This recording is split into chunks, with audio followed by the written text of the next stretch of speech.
got so much motherfucking design on right now. Break it down, bring it back, make it clap. I got 3 old thoughts, new block, wear that thing. Bitches on my line, and you know. Halo guys, di sini saya akan menjelaskan tentang sistem biaya taksiran atau estimated quotient. Nah, di sini saya akan memperkenalkan nama saya Bella Sapitri. Dan saya Farhan Azhari Damanik dengan NPM 205000120.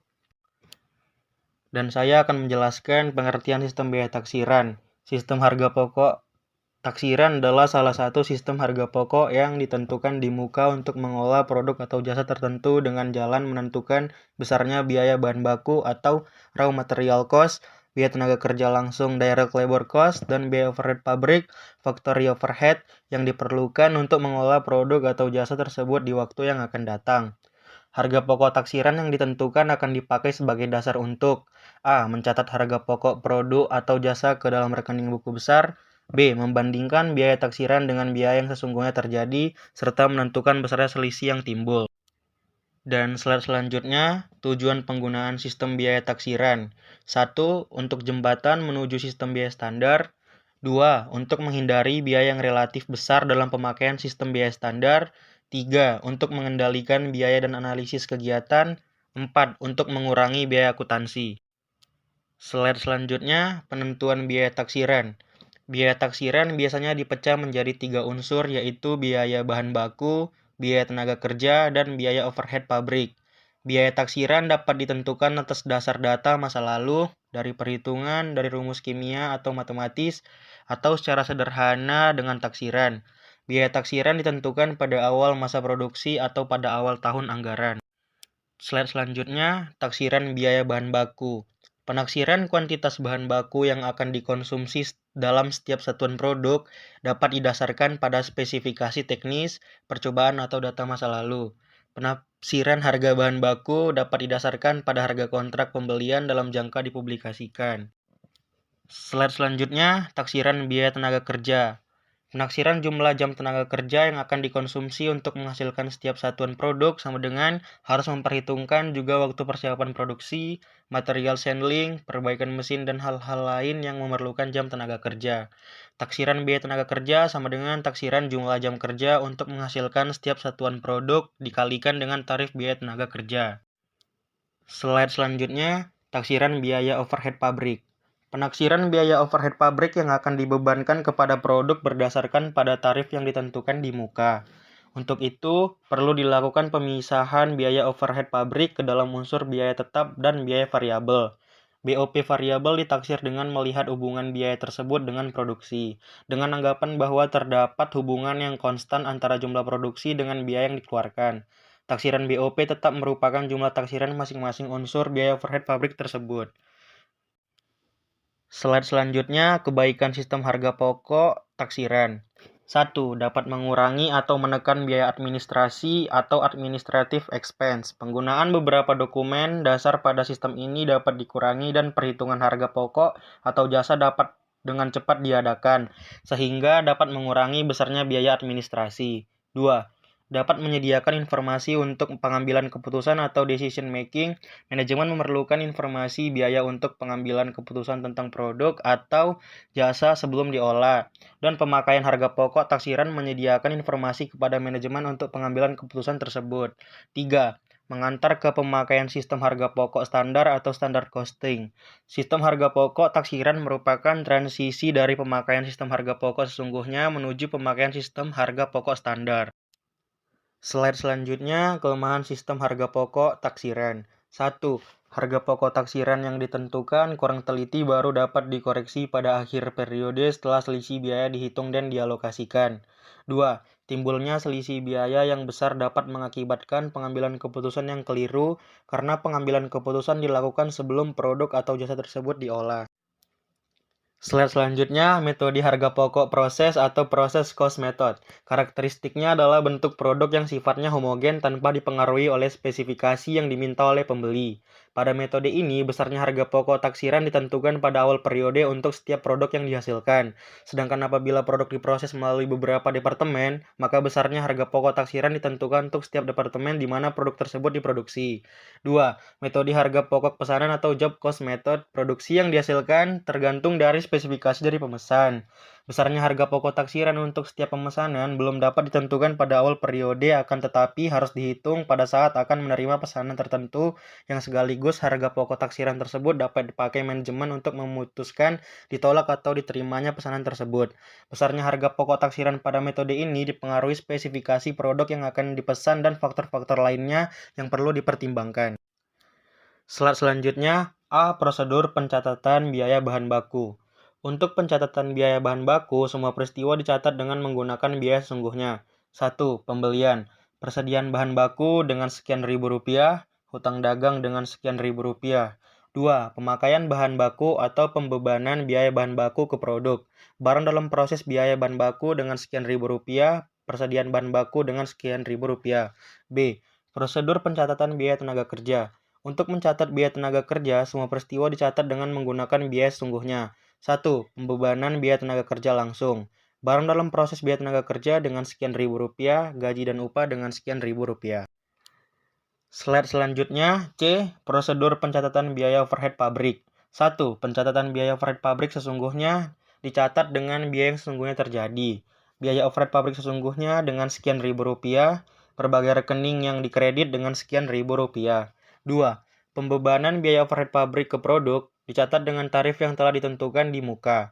Barang dalam proses biaya overhead dengan sekian ribu rupiah, BOP yang dibebankan dengan sekian ribu rupiah.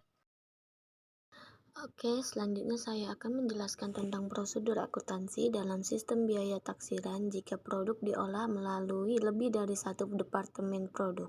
Untuk tiap-tiap departemen produksi harus ditentukan biaya taksiran persatuan produk dan dibentuk satu rekening barang dalam proses. Rekening tersebut dapat dipecah lagi sesuai dengan unsur harga pokok produk.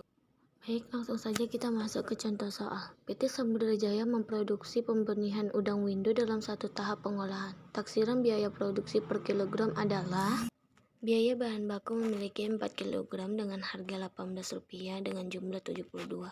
Biaya tenaga kerja memiliki waktu 2 jam dengan harga Rp54 dengan jumlah Rp108. Biaya overhead pabrik memiliki waktu 2 jam dengan harga Rp74 dengan jumlah Rp148. Biaya taksiran per kilogram produk adalah Rp146 dengan totalan jumlah keseluruhan 328. Data kegiatan perusahaan dalam bulan Maret 2008 adalah persediaan awal bulan Maret 2018. Yang A adalah harga pokok persediaan bahan baku Rp40.000 dan yang B jumlah persediaan produk dalam proses sebanyak 6 kilo dengan tingkat penyelesaian biaya bahan baku 100%, biaya konversi 2/3.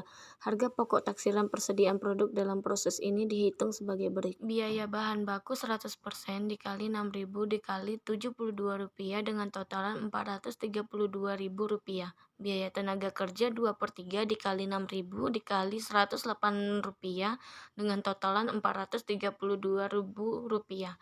Biaya overhead pabrik 2/3 dikali 6.000 dikali 148 dengan totalan Rp592.000. Totalan keseluruhannya Rp1.456.000. Yang C, persediaan produk jadi berjumlah 500 kg.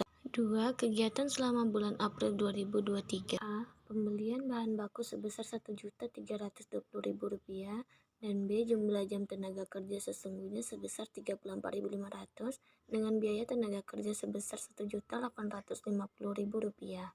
C. Biaya overhead pabrik yang dibebankan kepada produk atas dasar tarif per jam kerja langsung sebesar Rp74. Biaya overhead pabrik sesungguhnya yang terjadi dalam bulan November berjumlah Rp2.524.000. D. Produk jadi yang ditransfer ke gudang selama bulan November berjumlah 71.000 kilo. E. Produk jadi dijual dengan harga jual Rp220 per kilo. 3. Persediaan pada akhir bulan April 2023. A. Harga pokok persediaan bahan baku yang ditentukan dengan metode masuk pertama keluar pertama sebesar Rp80.000. B. Jumlah persediaan produk dalam proses sebanyak 5.000 kilo dengan tingkat penyelesaian sebagai berikut. Biaya bahan baku 100%, biaya konversi 20%. C. Persediaan produk jadi berjumlah 2.000 kilo. Berdasarkan atas data tersebut, maka jurnal yang diperlukan adalah sebagai berikut. Pembelian bahan baku. Persediaan bahan baku di debit sebesar 1.320.000, utang dagang di kredit. Pembebanan kepada produk. BBB-nya di debit sebesar 1.280.000 dan persediaan bahan baku di kredit. Ketiga, pembebanan biaya tenaga kerja ke produk. Biaya tenaga kerja di debit dengan totalan 1.850.000. Gaji dan upah di kredit. Pembebanan biaya overhead pabrik. Biaya overhead pabrik dengan totalan 2.553.000 di debit dengan biaya overhead pabrik yang dibebankan di kredit. Pencatatan biaya overhead pabrik sesungguhnya sebesar 2.553.000. Pencatatan harga pokok produksi ke produk jadi ditransfer ke gudang persediaan produk jadi Rp2.911.000. Itu ditambahkan dari BBB, BTKL, dan BOP. Pencatatan persediaan barang dalam proses. Biaya bahan baku 100% dikali 5.000 dikali Rp72 dengan totalan Rp360.000. Biaya tenaga kerja 20% dikali 5.000 dikali Rp108 dengan totalan Rp108.000. Biaya overhead pabrik 20% dikali 5.000 dikali Rp148 dengan totalan Rp148.000. Persediaan barang dalam proses dengan totalan Rp262.